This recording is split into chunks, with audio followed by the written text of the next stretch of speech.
Hello friends, मैं आज आप लोगों के लिए लेके आई हूँ 7 और 8 अगस्त के करंट अफेयर। इसमें मैंने 7 और 8 अगस्त के जितने भी इम्पोर्टेंट इवेंट्स थे इस वीडियो में डालने की कोशिश की है। तो चलिए शुरू करते हैं आज का लेक्चर। और मेरी आपसे विनती है कि अगर आपको कंटेंट पसंद आता है तो आप चैनल को लाइक कीजिए, शेयर कीजिए, सब्सक्राइब कीजिए। तो जय माँ सरस्वती का नाम लेके आगे बढ़ते हैं अपने लेक्चर की साइड।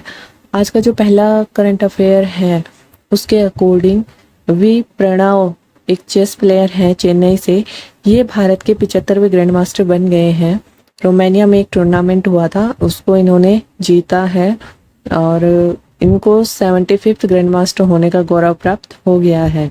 और तमिलनाडु से ये हैं, तो जैसा कि मैंने बताया तमिलनाडु से विश्वनाथ आनंद जी और डी गुकेश जी को तो हर कोई जानता है, छोटा सा बच्चा है वो, लेकिन उन्होंने भी ग्रैंड मास्टर की उपाधि हासिल की है। और प्रगनंदा वो भी तमिलनाडु से ही हैं। भारत ने SAFF अंडर-20 चैंपियनशिप जीत ली है बांग्लादेश को 5-2 से हराकर। ये जो मैच है वो कलिंगा स्टेडियम में हुआ था, भुवनेश्वर ओडिशा में। 4th एडिशन था इसका।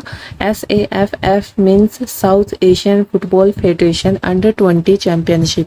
ये भुवनेश्वर ओडिशा में कलिंगा स्टेडियम में हुआ था, जिसको इंडिया ने जीत लिया है। इस इवेंट के दौरान टॉप स्कोरर गुरकीरत सिंह रहे हैं 8 गोल के साथ। बेस्ट प्लेयर भी गुरकीरत सिंह जी रहे हैं। Best goalkeeper Som Kumar. South Asian football Federation के प्रेसिडेंट काजी सलाहुद्दीन। और इसकी जो स्थापना है 1997 में हुई थी ढाका बांग्लादेश में। ये इम्पोर्टेंट है एग्जाम के लिए, तो आप इसको इम्पोर्टेंट है तो याद कर लीजिएगा। अगले करंट अफेयर की साइड बढ़ते हैं। इंडियन चेस ग्रैंड मास्टर जो पहले के लीजेंड हैं वो हमारे विश्वनाथ आनंद जी चेन्नई से जो बिलोंग करते हैं, उन्होंने FIDE वर्ल्ड चेस फेडरेशन के डिप्टी प्रेसिडेंट उनको चुन लिया गया है। जो वर्ल्ड चेस फेडरेशन का हेडक्वार्टर है वो स्विट्जरलैंड लुसाने में है। और इसकी जो स्थापना है वो 20 जुलाई 1924 को फ्रांस पेरिस में हुई थी। तो 2 चीज़ें हैं यहाँ पे याद रखने के लिए। हेडक्वार्टर इसका स्विट्जरलैंड में है और फाउंडेशन इसकी फ्रांस में हुई थी। इन 2 चीज़ों में कंफ्यूज नहीं होना है। विश्वनाथ आनंद जी इसके डिप्टी प्रेसिडेंट चुने गए हैं। कॉमनवेल्थ गेम्स 2022 में एल्डोस पोल ने हिस्ट्री रची है। जो एल्डोस पोल हैं वो ट्रिपल जंप के एथलीट हैं। इन्होंने हिस्ट्री रची है। ये पहले इंडियन ऐसे बन गए हैं जिन्होंने ट्रिपल जंप में गोल्ड जीता है। और कॉमनवेल्थ गेम्स में ही नीतू घनघस ने गोल्ड मेडल जीता है वुमेन्स की 48 किलोग्राम कैटेगरी में। अमित पंघाल ने भी गोल्ड मेडल जीता है मेंस की 48 to 51 kilogram flyweight boxing category में। और टेबल टेनिस प्लेयर हैं भाविना पटेल, उनको भी गोल्ड मेडल मिला है वुमेन्स सिंगल्स में। और भाविना पटेल का संबंध गुजरात से है। अमित पंघाल का कनेक्शन हरियाणा से है। हरियाणा ने अपने नाम एक उपलब्धि और की है कॉमनवेल्थ गेम्स में। नवीन ने भी गोल्ड मेडल जीता है मेंस के 74 किलोग्राम फ्री स्टाइल रेसलिंग में। पाकिस्तान के मोहम्मद शरीफ ताहिर को हराकर नवीन ने ये पदक जीता है। रेसलर रवि कुमार दहिया ने भी गोल्ड मेडल जीता है। और निखत जरीन ने बॉक्सिंग में गोल्ड मेडल जीता है कॉमनवेल्थ 2022 में। The athletics federation of India AFI ने सेकंड जेवलिन थ्रो डे मनाने का फैसला किया है 7 अगस्त 2022 को। नीरज चोपड़ा जो जेवलिन थ्रोअर हैं उनके ऑनर में पहला जेवलिन थ्रो डे मनाया गया था 2021 में टोक्यो ओलंपिक के टाइम में, जहां पे उन्होंने गोल्ड मेडल जीता था। और अब की बार भी उन्होंने गोल्ड मेडल जीता है। इसके साथ ही उन्होंने अपना खुद का ही रिकॉर्ड ब्रेक किया है। तो ये एक बहुत बड़ी उपलब्धि है हमारे लिए, उनके लिए भी। एथलेटिक्स फेडरेशन ऑफ इंडिया के प्रेसिडेंट अडेले जे सुमारीवाला हैं। 1946 में इसकी स्थापना हुई थी। हेडक्वार्टर इसका न्यू दिल्ली में है। ये एग्जाम ऑफ पॉइंट व्यू से बहुत ही इंपॉर्टेंट है, इसको याद रखिएगा। नेशनल हैंडलूम डे मनाया जाएगा 7 अगस्त को। हैंडलूम डे मनाया जा रहा है जो वीवर्स होते हैं, हैंडलूम बनाने वाले जो लोग होते हैं, उनके ऑनर में।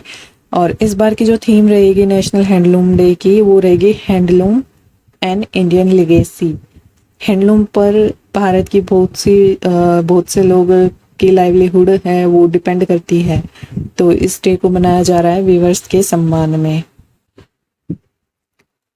Union commerce and industry minister Piyush Goyal ji ने नई दिल्ली में एक बैठक के दौरान whole of the government approach पे जोर दिया है। Whole of the government approach का मतलब ये है कि इसमें जो एक्सपोर्ट होता है बाहर सामान इंडिया से, उसको बढ़ावा देना ताकि ज़्यादा से ज़्यादा आय अर्जित की जा सके। और ये बैठक नई दिल्ली में हुई थी। स्पिरिचुअल लीडर दलाई लामा, जिनको हर कोई जानता है आज के टाइम में, उनको लद्दाख ने हाईएस्ट सिविलियन अवार्ड प्रोवाइड किया है, ऑनर किया है उनका लद्दाख ने अपने हाईएस्ट सिविलियन अवार्ड से। उस सिविलियन का नाम है डी पॉल आर नगम डस्टोन अवार्ड। ये अवार्ड उनको दिया जाएगा और ये अवार्ड प्रोवाइड कराने वाले हैं लद्दाख ऑटोनॉमस हिल डेवलपमेंट काउंसिल LAHDC ले, ये ले में है। और जो स्पिरिचुअल लीडर दलाई लामा जी हैं वो तिब्बत से बिलोंग करते हैं। भारत में क्विट इंडिया मूवमेंट, भारत छोड़ो आंदोलन की 80वीं वर्षगांठ मनाई गई है 8 अगस्त को। 8 अगस्त 1942 को ही महात्मा गांधी ने क्विट इंडिया मूवमेंट, भारत छोड़ो आंदोलन शुरू किया था और करो या मरो का नारा दिया था। उन्होंने भारत की जनता को बोला था अगर आपको आज़ादी चाहिए तो करो या मरो, और अंग्रेजों को उन्होंने बोला था भारत छोड़ो। तो 8 अगस्त को इसकी 80वीं वर्षगांठ मनाई गई है। इंडियन अमेरिकन आर्या वालवेकर को मिस इंडिया USA 2022 का खिताब मिला है, उनको क्राउन मिला है और वो वर्जीनिया से हैं। न्यू जर्सी में ये इवेंट हुआ था 2022 में USA में। सौम्या शर्मा है, उनको फर्स्ट रनर अप और संजना चेकुरी है, उनको दूसरा रनर अप चुना गया है। न्यू जर्सी में ये इवेंट हुआ था USA में और ये वर्जीनिया यूनिवर्सिटी से बिलोंग करते हैं। CSIR council of scientific and industrial research ने नल्लाथम्बाई कलाईसेल्वी, थोड़ा डिफिकल्ट नाम है, नल्लाथम्बाई कलाईसेल्वी को पहली वुमेन डायरेक्टर जनरल घोषित किया है, चुना है, अपॉइंट किया है।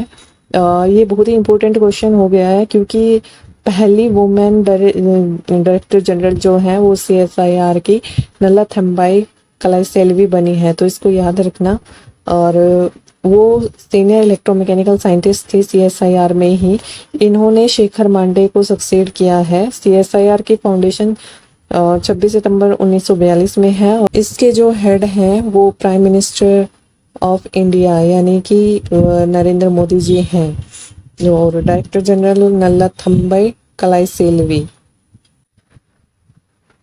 प्राइम मिनिस्टर नरेंद्र मोदी ने 7वें नीति आयोग की मीटिंग अटेंड की है। ये meeting Rashtrapati Bhavan cultural central में हुई थी दिल्ली में और इसमें काफ़ी सारे इश्यूज पर चर्चा की गई, जैसे crop diversification, urban development, national education policy.